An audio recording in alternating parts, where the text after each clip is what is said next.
कारंजा लाड येथील श्री नृसिंह सरस्वती स्वामी महाराज संस्थानला केंद्रीय मंत्री नितीन गडकरी यांनी भेट दिलेली अत्याधुनिक रुग्णवाहिका 8 फेब्रुवारी रोजी जनसेवेत रुजू झाली आहे.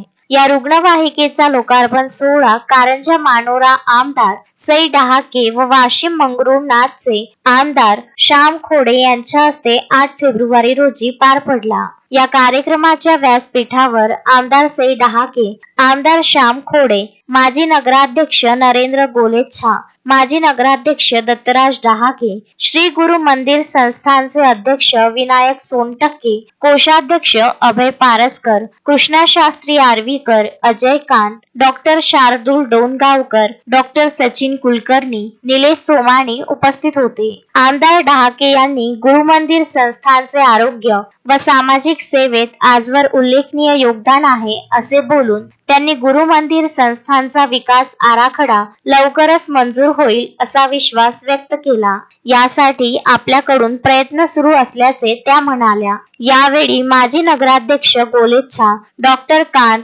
आर्वीकर, शास्त्री आदींनी मनोगत व्यक्त केले. प्रास्ताविक प्रकाश घुडे तर सूत्रसंचालन प्रसन्न पळसकर यांनी केले. कार्यक्रमास गुरुमंदिर परिसरातील सर्व भक्त उपस्थित होते. अक्षय लोटे, विदर्भ न्यूज, कारंजा लाड.